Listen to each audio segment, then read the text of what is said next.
Electrical problems can be one of the most confusing and time-consuming areas that a small engine technician can deal with. This program is designed to give you a basic understanding of how to read a volt-ohm meter and how to do a voltage check on a Tecumseh charging system. In front of me, I have a variety of volt-ohm meters, or multimeters as they are sometimes called. These multimeters can range anywhere from $15 to $200 and more in some cases. Depending on what you're going to use your volt-ohm meter for and how often you use it will determine how much money you wish to spend. On my right, I have two digital meters. They are more expensive, but somewhat easier to read. On the left, I have the analog type meters. They are cheaper or less expensive, but some people find them confusing to read at times. The ohm meter portion of the multimeter can provide us with a variety of tests, two of which include a simple continuity check and testing diodes. To use a multimeter to check for continuity between 2 points, turn the selector switch to the ohm scale. There are a variety of positions the switch can be placed in, and any would be suitable to make a continuity check. The ohm scale on the face of the meter is from 0 to infinity. Infinity would be indicated by a sideways 8 found on the left-hand face of the meter. 0 would indicate no resistance, while infinity would indicate a break or an interruption in the circuit. The ohm meter can be thought of as an electric circuit waiting to be completed. It consists of a battery, test probes, and a low current meter. When the test probes are touched to one another, the electric circuit is complete and current will flow from the battery through the leads into the meter. The meter needle will move to the right and indicate 0 ohms, no resistance. When the leads are pulled apart, the circuit is broken and no current will flow. The meter will indicate infinite ohms.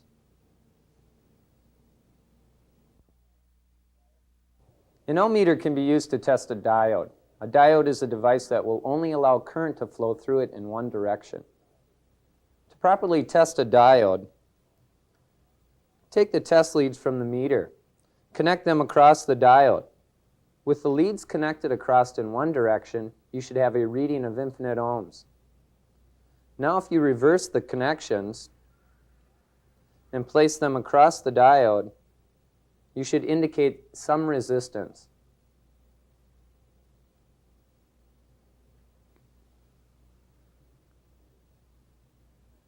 If there had been a reading of 0 ohms in both directions, that would be an indication that the diode is shorted and must be replaced.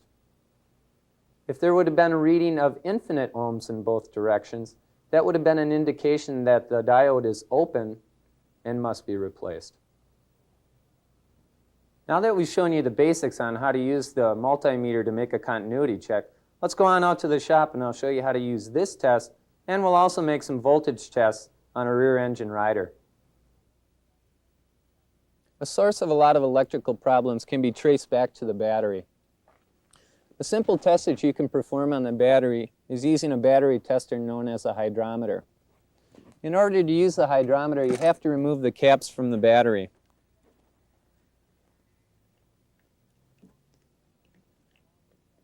You'll want to remove all the caps off of the battery, as you will test each individual cell.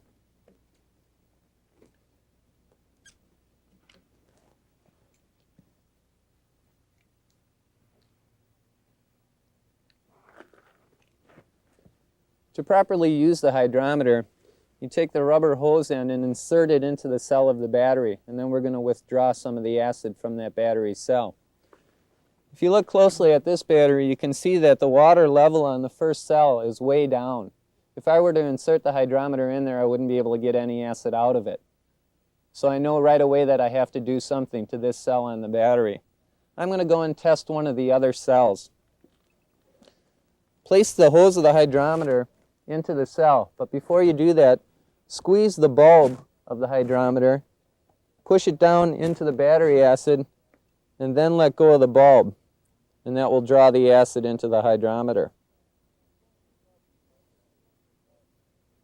When you're pulling this out, be careful so you don't splash splash acid onto yourself or your clothing.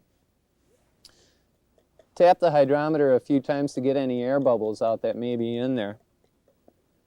Hold the hydrometer vertical, and if you look at the face of the hydrometer, you can see where the needle is pointing.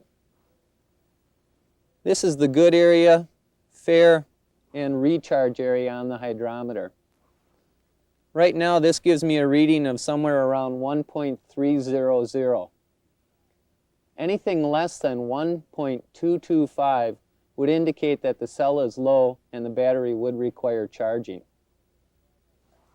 After you've done the test, you want to put the acid back into the cell of the battery. Again, be careful not to get it onto you or your clothes.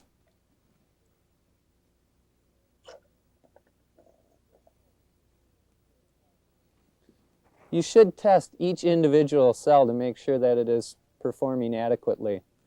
A good maintenance tip to follow with the hydrometer is when you're finished using it, rinse it out with some water to get the acid out of the hydrometer.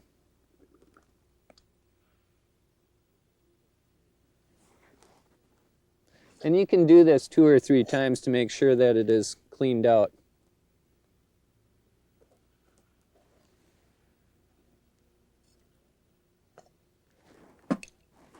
If the battery tests out okay, the next area that you want to check out are your electrical connections. Before doing that, make sure that you put the caps back onto the battery.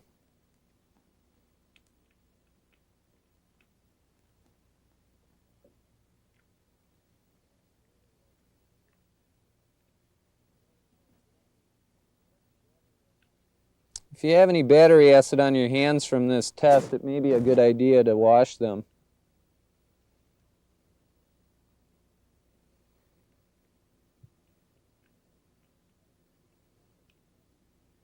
Make sure that the caps are tightened down so that we are not losing any acid from the battery.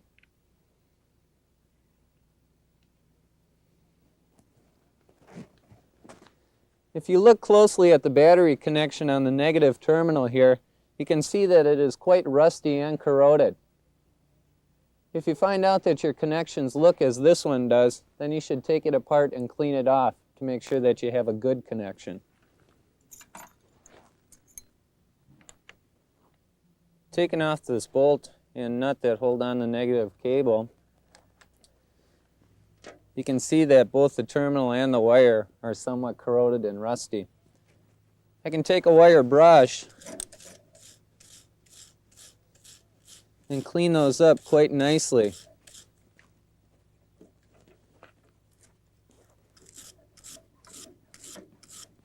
To make sure that I have a good connection so we don't lose some of the battery potential at the connectors.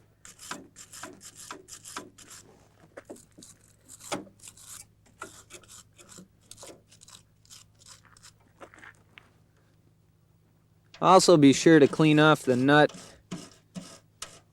and bolt.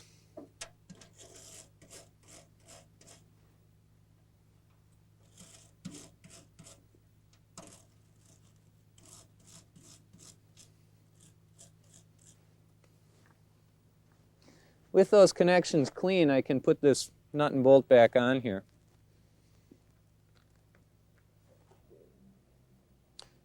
Make sure that you check all the electrical connections, which would include the positive cable as well. If that's dirty, take it apart and clean that off. Another connection that you'll have to check is up here on the switch. This is a simple on-off switch for the rear engine rider. Make sure that this connection is clean. If there's any doubt, take it apart and clean it off. There's another connection on the other side of the tractor that is part of the starting system of this tractor. In order to show you that, I'll have to turn the tractor around. The other connection that I wanted to show you has to do with the start button here on the rear engine rider.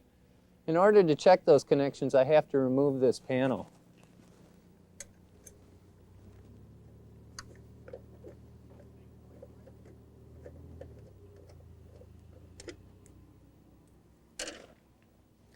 If I take and pull up on this panel, being careful not to bump my positive connection against ground, you can see that the entire area where the switch is located is filled with grass.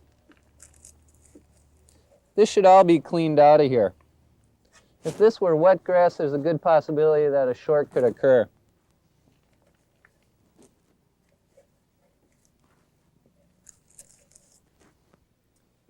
Check the connections on the switch to make sure that they aren't rusted or corroded.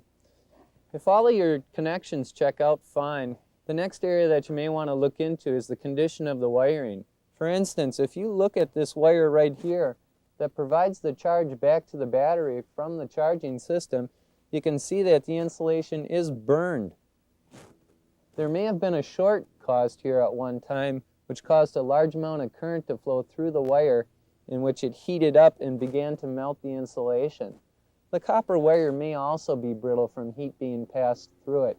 This may be an area that you want to check out and even replace this wire or get rid of this end that has been damaged.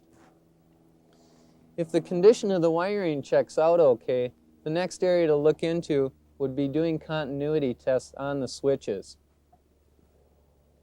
When you do a continuity test on a switch, you're using the ohm meter. So we're going to want to disconnect the battery from the switch and get that portion of the power out of the system.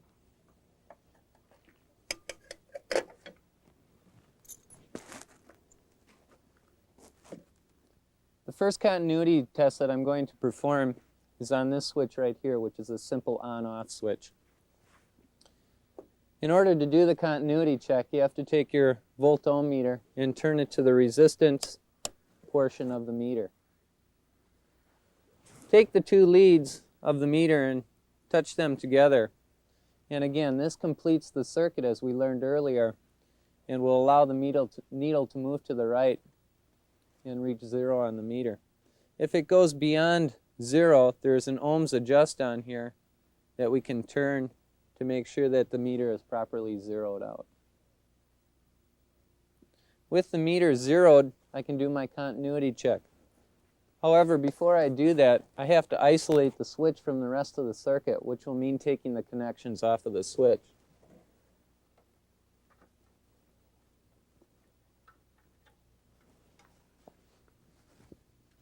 With the switch isolated, now we can do our test. I'm going to take one lead and place it on the terminal of the switch. The other lead I can place to ground. With the switch in the off position, I will have continuity between ground and the terminal on the switch. This would cause the voltage from the ignition system to be diverted to ground, which would allow the engine to be stopped. If I turn the key switch to the on position or the run position, now you can see that I don't have continuity between ground and the terminal on the switch. This would allow the engine to run, which is exactly what we want in the on position.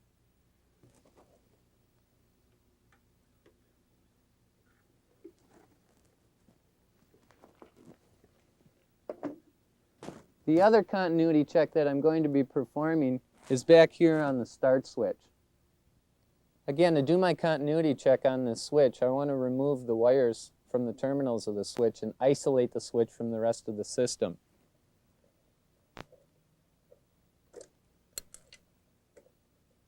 One of the wires for the charging system is connected across one terminal of the switch. If I leave the wires connected, I may be doing a resistance check on the coil of the charging system. With the wires disconnected, I can place one lead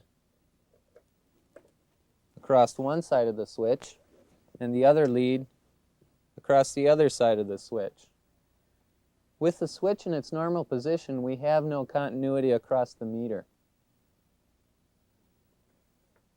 When I take and press in the switch, or the button on the switch, we do have continuity across the meter. When the switch is pressed in, that's when we send our battery voltage to the starter, which turns over the engine and allows it to start. When I release the switch, again, we break continuity. That takes the voltage away from the starter so that the starter isn't rotating as the engine is running.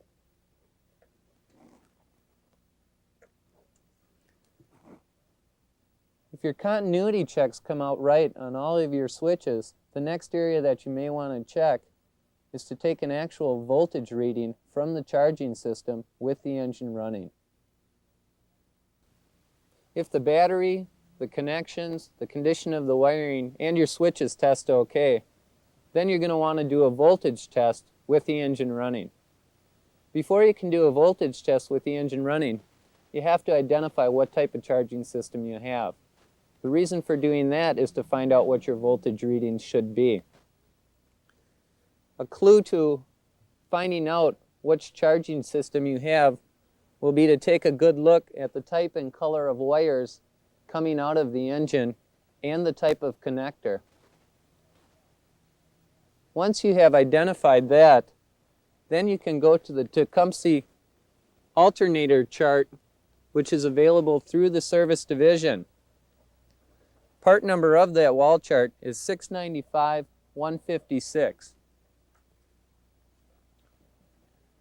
Using that wall chart will help me identify that this is a 3 amp DC system, which has a diode in the red wire of the charging system.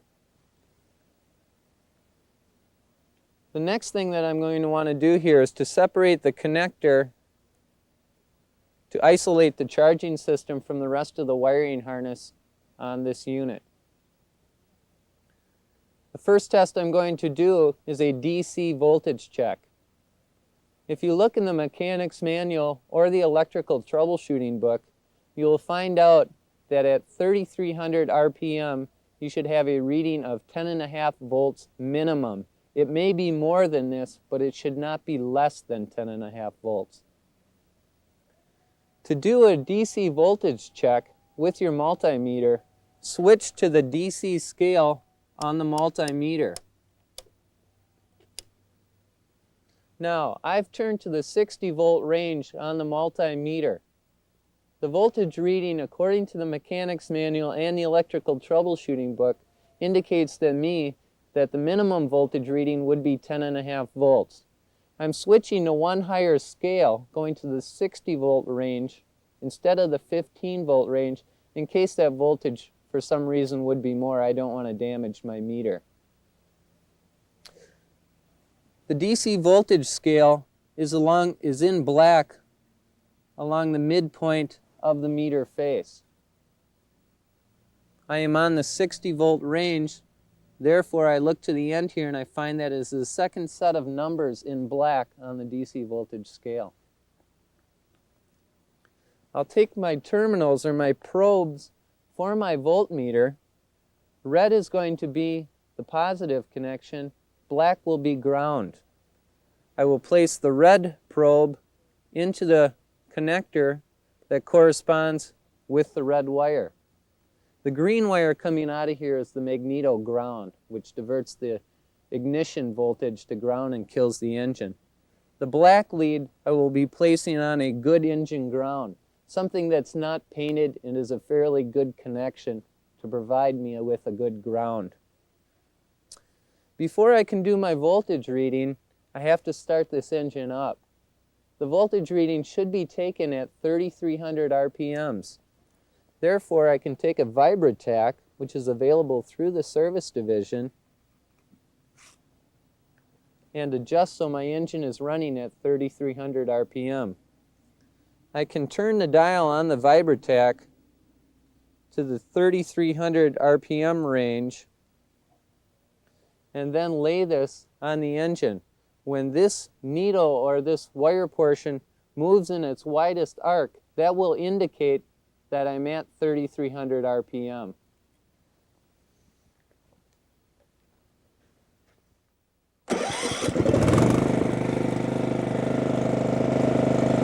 I'll set the vibratac on the engine and I can see where the needle or the pointer is moving on here. And it begins to move in a wide arc that indicates that I have reached 3,300 RPM. With the engine running at 3,300 RPM, I should get a minimum voltage reading of 10.5 volts.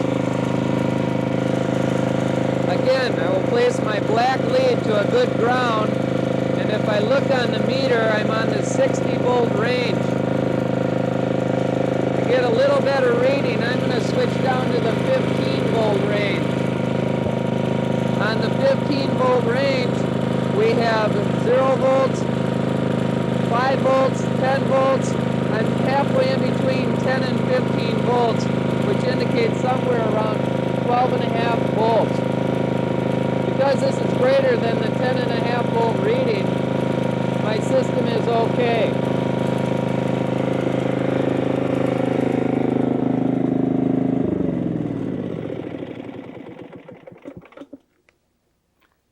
If my voltage reading had been less than 10.5 volts DC, then I would have to proceed to make an AC voltage check, which would require me to peel back the insulation here on the diode and get a reading, a voltage reading, before the diode, which would be AC voltage because the diode changes the AC to DC.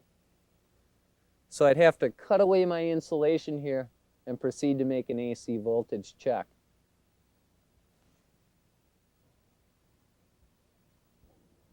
To make an AC voltage check, take the red wire that the diode is located in and cut back the insulation on the diode.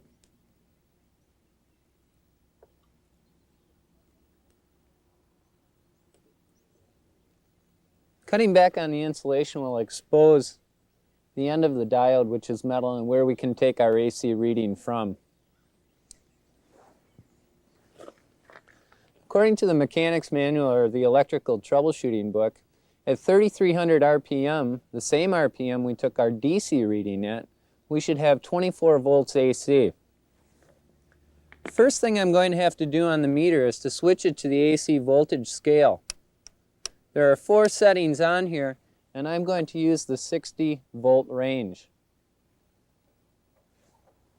Take your AC lead from the meter and place it on the connection on the diode where you strip the insulation away. The negative terminal of the meter will go to a good ground. Again, that would be a nice unpainted surface on the engine itself.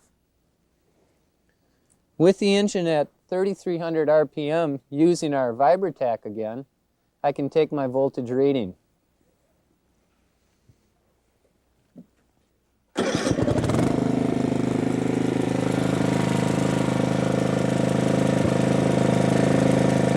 Negative lead connected, if I look on my scale, the AC voltage scale is in red. I use the numbers down below from the DC that would correspond to the 60 volt range. There's 20, halfway between 20 and 40 is 30, so I'm reading somewhere around 28 volts AC.